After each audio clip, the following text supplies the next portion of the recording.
Hello mga kabadis! Welcome back to my channel, Mami D and Angeline. For today's video, ang gagawin ko po ay ako ay magluluto ng pasta. Yan, pasta. Yan, yung noodles po, niluto ko po yan for about 15 minutes. Depende po yan kung ano yung nakalagay sa pack. Pero ako, 15 minutes. Sorry guys kung walang background music kasi this is my third time na pag-upload dahil nakaka-copyright ako lagi. Yan, hinugasan ko po para matanggal yung mga may sticky pa po yan eh. Tapos magigisa po tayo. Yan, lagyan ng bawang. Gisahin natin yung garlic. Bali, lutuin natin hanggat maging golden brown yung garlic. Tapos, sunod naman natin ang sibuyas. Ayan. Haluin lang yan, ganyan.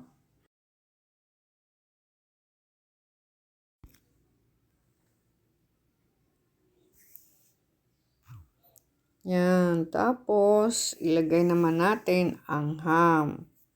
Supposed to be, ang gagamitin ko dyan ay bacon. Kaya lang, walang available dito sa rep namin. Kaya, ham ang ginamit ko.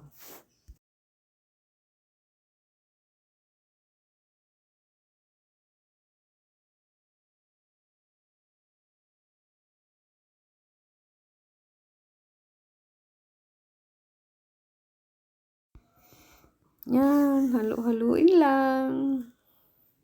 Ganyan, halo-halo lang.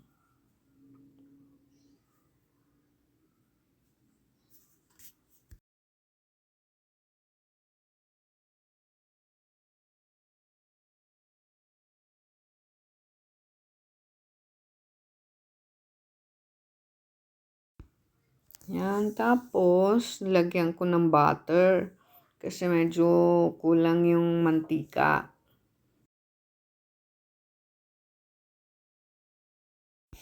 So, ayan, halu-haluin ulit natin.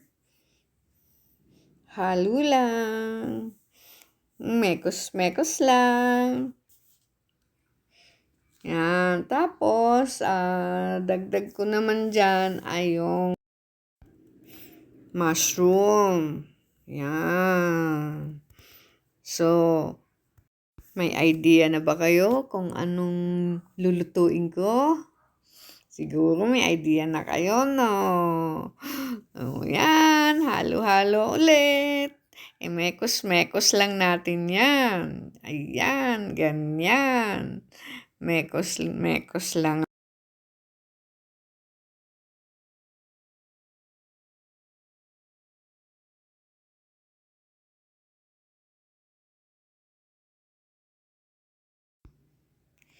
Now, isasalin ko siya sa malaking kaldero. Kasi maliit ang kawali. Hindi magkakasya yung sauce. Yan, nag-assist ang aking beloved daughter na si Angeline.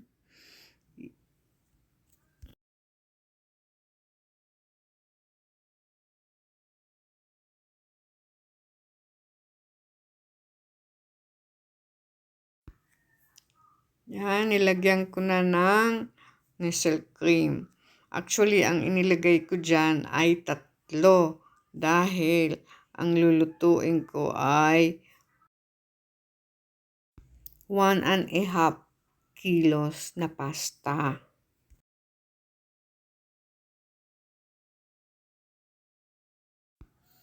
Mekos-mekos lang. Walang katapos ng kamekos-mekos. Ayan.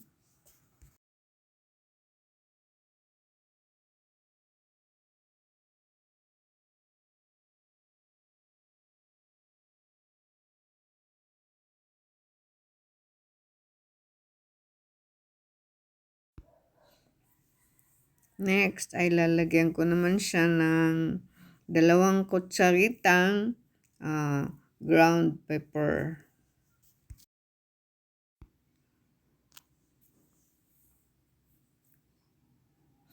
Then, lalagyan ko naman ng 1 cup of grated cheese.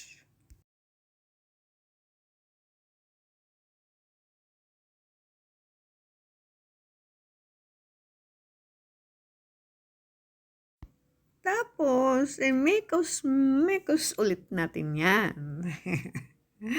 So, ayan.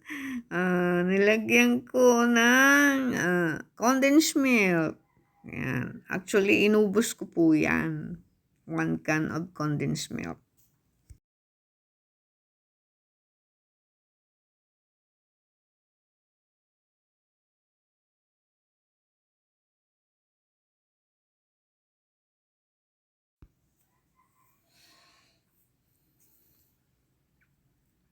Tapos, dinagdagan ko siya ng 4 na kutsarang sugar. Pero depende po yan sa inyong panlasa. Pwede niyo po yan dagdagan, pwede rin pong bawasan. Pero ako ay medyo, lalo na yung mga anak ko, gusto nila medyo namis ng konti. So, ayan. Inano ko na yan. Tinodo ko na. Ibig ko sabihin, inubos ko na ang 1 latang condensed milk.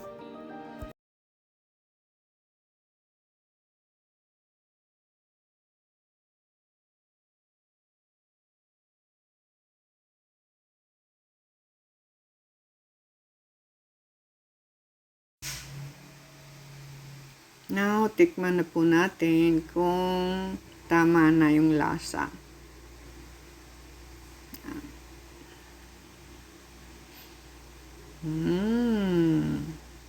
Medyo okay na siya. Dinagdagan ko nga pala siya ng 1 teaspoon of powdered pepper.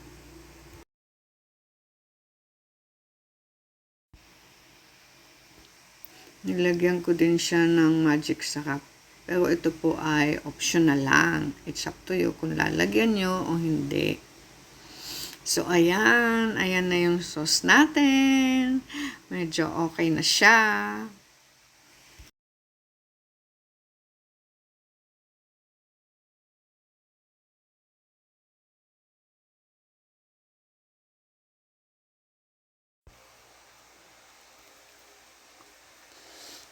So, ayan. Lalagyan na natin ng sauce ang ating noodles. Ayan. Maganda po ilagay ang sauce kapag mainit pa. Para pag ihahalo siya sa noodles ay well blended. Kasi pag malamig na, medyo maraming sauce ang mailalagay mo.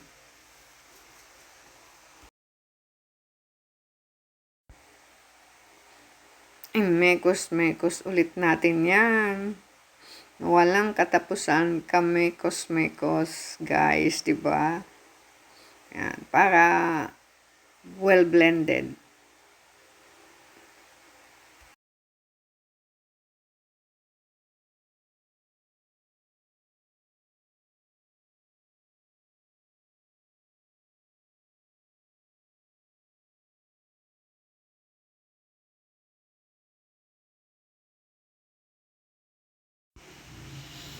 So guys, alam nyo na kung ano yung niluto ko. Yan ay creamy carbonara. Di ba? Yan. Yan, ganyan lang ang pagluluto ko.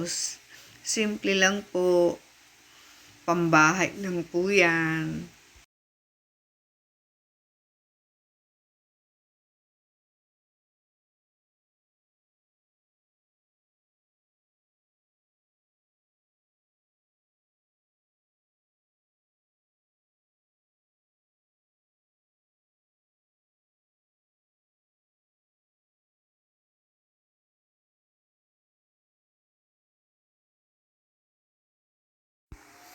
Tikman nga natin kung ano na lasa nito.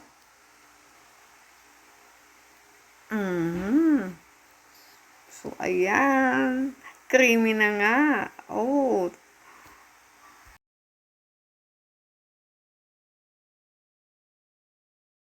So, ayan na. Ito na ang finished product. Ang ating creamy carbonara. Ayan. Maraming salamat po. Thank you for watching. Guys, please don't forget to subscribe, like, share, and comment. Thank you. Bye-bye.